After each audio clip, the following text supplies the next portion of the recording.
Welcome back to another episode of WDRC in Santo Domingo. Actually, we're in Punta Cana this episode, and we're here with a couple who have moved and been living here in the Dominican Republic in Punta Cana for a while. And I'll let them introduce themselves. I am Bridget. If you follow me on YouTube, Ebony Ladies in the DR.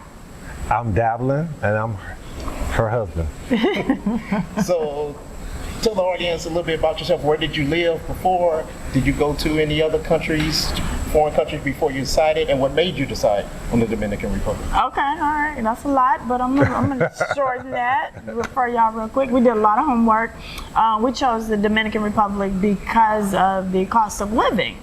Some of the other islands that were first on our list were either it was a rich or poor situation. There was really not a true middle class, and we really like the Dominican Republic, the people, the food, the proximity to the U.S. With the flights and everything. So that was why we chose here. And we moved here from Houston, Texas. Originally, both of us are from Memphis, Tennessee, but we've been living in Houston for like 30 years, and we've been here now for 3.5 years. Yes. And so what you think about we chose? I wanna say when we first started, she called me about Cancun, and that then was one of our top choices. yeah, and then we decided that we wanted to see our faces. Yeah, wanted more brown people, so that's why we chose. That's another reason why we chose the Dominican Republic. Yeah. Okay, you chose the Dominican Republic, and what made you choose Punta Cana? Punta Cana. I love Santo Domingo, but I know a lot of people love Punta Cana. So what made you choose Punta Cana? Go ahead. Okay, so for me, Punta Cana was, even though people think it's touristy, and it is the most expensive city in the island. But because we were early 50, we got here at 50. We retired, semi-retired at 50 years old. So we still wanted a place that was going to have, good internet, was going to have good entertainment, that was going to have a lot more activities.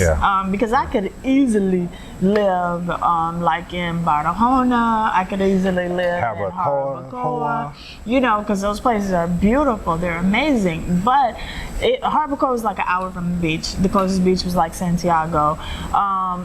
With Barcelona there's nothing there. There are no major hotels or resorts, and that's what people really like because it's more authentic Dominican. But in that same token, because of our age, I'll get bored easily. So I like that Punta Cana has so many activities, because it's catering to tourists.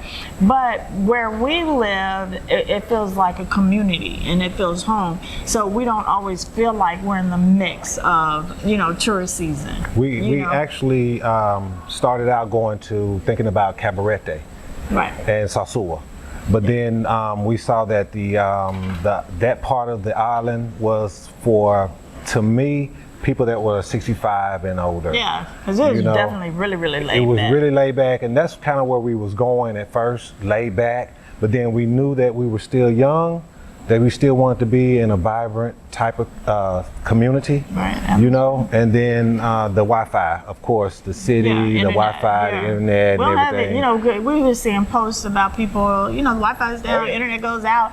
They do planned outages with the, on the North Coast, they do a lot of planned outages with the electricity and the water. That doesn't happen and here. it was just a little bit too slower. Tourists aren't going to be, falling for that kind of crap. It was a little bit too slower for me. It was a little bit too slower for me. If we did leave or decide to retire at 65, 66 or whatever, that would have been perfect, to me.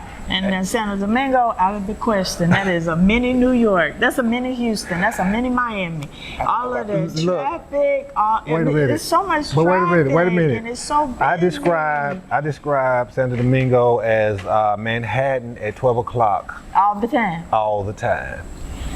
Well, that's really not true. There's When? What window? What's the window? Right 2 to 3? Like any major city. 10, 11? Right after rush hour and right before rush hour. Okay. Not true. Now, so you saying 12 o'clock to 12:01. No. That's that window. No. That's the window. Yeah. To me, that's the I've window. been here several times, and We've gone in the we've morning. Come in the morning, we've come gone in- midday, we come a little bit later, and every time that. And I don't know if it's just that highway coming in, into Santo Domingo. That's always just busy, but that's the main highway to get to anywhere in Well, Santo that's a great Domingo. question. Where did you go in Santo Domingo? Do you know where you were? Well, we went. We did the Malecon, went to Colonial, Zona Colonial. Right. We went up. I guess it would be what would y'all say? We went northeast because we Wherever were the there. mall was. Right, we went past the mall, Okay, but when we were looking okay. for the car, we went like northeast where they had the cable cars. Oh, So we Right, went right, right. all out Oh, that kind of yeah. right. No, We went yeah, far you're on out. the- We yeah, went on far the east out, side. and it was still busy. It was still busy. So I was just like, here we have true rush hour times. We got that like 7:30 to 9:30 window, and then in By the the evening, shop is like 4:30 to 4. 6 o'clock. Yeah, right. In From going to between Verone. there, Yeah. you ain't got no traffic. Okay. well, this is the reason I wanted to interview you guys because I followed your channel Thank you. and I'm in Santo Domingo. You mentioned Zona Colonial. I love Zona Colonial I because love it's it. walkable. right, I love right. If you too. live there, you can avoid the traffic. Everything you need is walkable. Pharmacies, So live in that grocery area. store, living Right, in that area or right. one neighborhood over like Gasquay.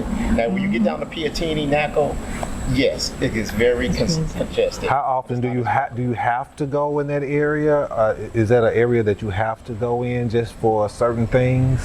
What you mean? For you. For you, Yeah, you. Yeah. No, I hardly ever go. Oh, They have okay. restaurants. Okay. But when I do go to those restaurants, there's not that much traffic. Right, Okay. right. So you just have to those- figure it that's out. more rich area, so you get more variety over there. That's Gotcha. true. Yeah. But Okay. you go over there when traffic has that. Okay. That's it. To me, I you can learned kind to of go plan it here. right, exactly. Yeah. I was gonna say that exactly. So it's interesting because I kind of feel like you said about Cabaretta. If I lived here, yes, it's beautiful here, but I think I would get bored here. And see, Okay. that's it. There's so much stuff to do. People do not know. Even people I who've been think- living here for like 10 years, they follow me on social media and they're like, "How did you know about that?" That's what I was Well, gonna say. we've been to polo matches for free. They have the equestrian center here. They have skate parks. There's always some type of event going on at the resorts that are open to the public. Certain parts of the time, and so you just have to really explore. I think and with figure it out. here you do have to find social media and see what's going on. Yeah. I think where you are, you can just leave walk your out the door house and you can find and walk and everything. find stuff, and Yeah, I think I get people it. really like that. Yeah, That's I know. kind of the difference that will make you say this place is boring. We follow different platforms Okay. that will really tell you, hey, this week. So you literally can do something every weekend, every day, Every all the day. time, but you have to follow it. Where you are, you can just leave your house. Yeah, So I think There's always something going on. right is always get it. so I understand the And difference. I love it. understand I love the the difference. historical aspect of Santo Domingo, all of that. But it was just it felt like Houston. Houston. It felt like I have a lot of my friends say, "Why did you leave one city to come to Go to another another city? city. Why didn't you come to a little beach town?" Right. And as you said, when I get older, maybe I will live here. Right, But right. To me, right now, no, I need You need The to hustle and bustle. No, it's not really. just sitting back and people watch. People watch. I love Every that. day It's easier to But people same watch thing there here. Yeah. because I got you. Same I thing got here. you. I dig Tourists it. are coming and going every week. But I think here you really have to go somewhere to people watch. Whereas in Santo Domingo, you can just open your eyes. Area. Right. Yeah. Yeah. You see a microcosm of the whole Everything. country. Right, That's right. You see rich Absolutely. politicians or the poorest person Yeah. or the country person. Right, So you really right. get a real, to me, a rounded Right, view so. of the country. Okay. Santo Domingo. All right. Now, another reason I wanted to interview you guys, because you're the first couple I've interviewed. All right. So give me that aspect, because a lot of people come to retire, they're single, because they've family's gone, they've raised their kids, and so single women, single men. But as a couple, what is it like? It was fun. We actually talked about it 2-3 years. We've always talked about retiring on an island. Us talking about it all the time. We were on the same page. We were ready. we were ready. I love it. It's just having that support system, coming as a couple. And we didn't know anybody here when we first got here. Now we had like a slew of friends and people adopted us as family. Mm-hmm. And I think it was what we needed, coming here. And even though we were really close at home, but we were always working. And so when that wind down time would come, we got to take care of our dog, we got to cut the grass, we got to take care of the pool. So we never spent like a lot of quality time that we got to spend here. Mm-hmm. And it's tested a lot of people, because I'm a life coach now, and I'm dealing specifically with expats who are having a hard time as a couple because they weren't on the same page. And then another thing, people weren't used to spending so much time with their partner. Yeah. And so now they're really like, I don't know if I really like him. I don't know if we really got that much in common. I think another what I mean? I think another thing is we've been knowing each other when we were 19 and we always hung out. Yeah. And I never had a lot of friends that I hung out with, or I never said, hey, I'm going to the bar. This is my Thursday to go to the bar and hang out with my guys. Yeah. She never had just a bunch of girlfriends, so it was always us. I think a lot of couples that come here, the guy, this is his friend. Yeah, they split up, and I think I think when they get here, it's just them. And they don't know what to do. They don't know what to do with each other. Because, I mean, we could sit in the same room and really not say anything, but still be cool with us hanging around each other. Like that before you right. So that's like, to me, I see a big difference because I have a friend that would call me on Fridays. After they moved here, every Friday, I noticed he would call me. I noticed a pattern. But he didn't do anything all week. He didn't do anything all week, but... Why you gotta wait till Friday? Because his mentality was... still United States. Fridays is where people are free. They got the weekends to do something. So, and the same thing with his wife. So they never were always together. They never hung out with each other. So I think that's why getting here is hard. Because I always bring that up to people. It's like, you're not going to change 40, 50 years just because you moved to another country. Right, you still have the same habits. And also you have to be true to yourself. That's true. Come and try to do something because you think that's what you're supposed to do because I'm retired. Right. No, be true to yourself, what you really want and what you really enjoy. Right. So that's the reason I really wanted to talk to a couple. Yeah. So the name of this segment is called Expats Insights. So if you don't mind giving the audience a little insights of to people who are thinking about moving here or people who just moved here. Cultural differences. I think the one thing I'm going to point out is you have to come here with an open mind. You can't come with your American mentality. How everything's got to be done the way you want it, when you want it. Dominicans are laid back. You have to just kind of say, I'm not in a hurry. That's the main thing, is that everything's done on Dominican time, and people are just, but people are kind. So I say all the time, I can take late if I'm getting great service with it. If I'm getting really good customer service, I'm getting a good attitude, then I'm okay with you being slow, because I'm not ever here going anywhere in a rush. And then I don't ever come here and say, why they do it that way? If they do it like we do it in America, why don't do it? You know what I mean? And I have to realize I'm a foreigner. I'm a visitor in this country, and I respect the country, and that's the main thing. So I don't come here and say, oh, y'all need to do it like, because in America we do it this way, and that it's going to be better for y'all, No, oh my gosh, I'm not coming here. The only thing I want to come here and change is I want to get a library, and I want to come here and make sure when I see all these people up here building all of these resorts and stuff, that each one of them got on a hard hat, each one of them got a harness around them, so they won't fall to their death. I want to start a union. She want to be Jimmy Hoffa. But that's so she gonna get buried. That's it. That's the right. Yeah, I ain't trying to disappear. But that's what I say. That's the insight I give people. Do it. If you don't like it, you can always move back to wherever the heck you came from. But don't limit yourself, and don't listen to all these other outsiders, because their experiences are going to be different different because everybody's different, and you are gonna give back what you put out.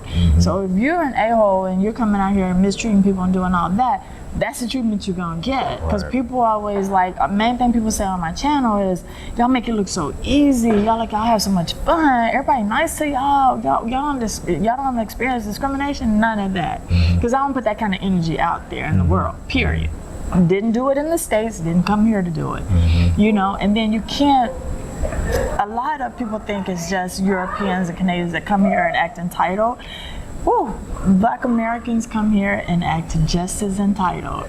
You know, they do the exact same thing. So you can't come here and be all flashy. And nobody's saying dim your light. I never tell anybody, if you've worked hard and you have nice things, okay. But then on the same token, you can't be in your big flashy car with all your jewelry and your fancy purse and then get mad when the people on the beach constantly try to hit you up to buy their things or to come to their store. You know what I mean? Yes. So that's all I say. So you know, just kind of tweak a few little things. You ain't got to change who you are, but you gotta realize your circumstances and that where you are now and your surroundings where you are now. Because we don't have any issues. Right. I think people need to test the waters. We actually came here for half a month, but we had come here before. But when we came here, we didn't come as tourists. We came as, can I live here? Grocery shopping. Yes, so staying in an Airbnb, doing laundry, we went through everything. Things as if we were going to live here. I think people come here and still stay in a vacation mindset, which makes them say, I can live here. But then once that wears off, and it wears off, and I've seen it wear off with people, right. But they don't notice that it's going to wear off. They think it's going to always be that way. So I say test the waters. And test the waters in the way that you are going to live here. You know, we rented a house for a few years. Then we decided to buy it. In the U.S. In the U.S. Not here. Yeah, in the U.S. So then when we decided to buy it, I started looking at the house differently. I saw cracks. I saw foundation problems. Then I realized, you know what, I don't want to live here. So I would say test it in a way that you're going to live here. Don't test it at a resort and ride around with a cab driver. I say get an Airbnb or rent a place, get on the bus, or even rent a car for the time that you're going to be here and drive around and see if you're going to feel comfortable. When we came here, we went places and I saw where I would feel comfortable being at home and she being in this place, in this area of town. You see what I mean? So I could, if we were to live here and she said, I'm going to Verone, we've been there before together and I feel comfortable with being at home watching TV and her coming and going. Yeah. You see what I mean? So to me, I would say test the waters and test it in a way that, okay, I'm going to live here.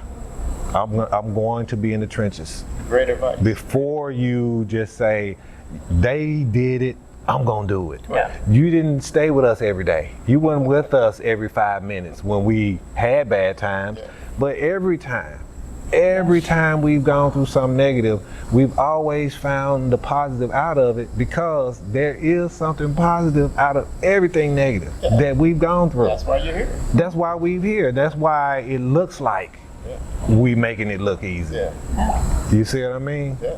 That's just advice. Us. Yeah. Come here and stay here like you're about to live here. Right. So you can see if you can. Yeah. If you want to. Yeah. If you really want to. Yeah. Well, I'm glad I was able to interview this couple. Thank you guys for your time. Thank you for having us. Anything you want to say to the audience in closing? No. That's it. Y'all, nothing. You know, hit us up when you come to Punta Cana. Just like you have a great person in Santo Domingo, I feel like I'm a great contact here in Punta Cana. I do have something to say. We are entrenched in the community here.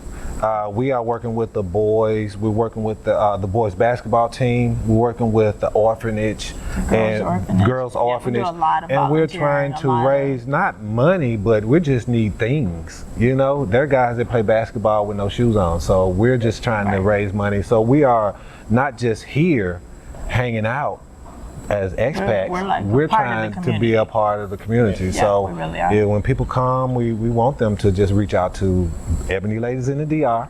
and just say, hey, what can we bring? You know, because you can bring, if 10 people bring 2 pair of shoes for kids. Or notebooks. Or notebooks My and God, pens. the notebooks are so expensive. Do you know that we passed out notebooks to the kids and they were like really, It was like Christmas. it was almost as if it was a gold chain in the U.S. Right. That's how It's like happy Christmas. they were for the small things that they received. So Yeah. what we do, we're not just here hanging out. We're here trying to be a part of the community. Yeah. Make a difference. Happen. Thank you for saying that.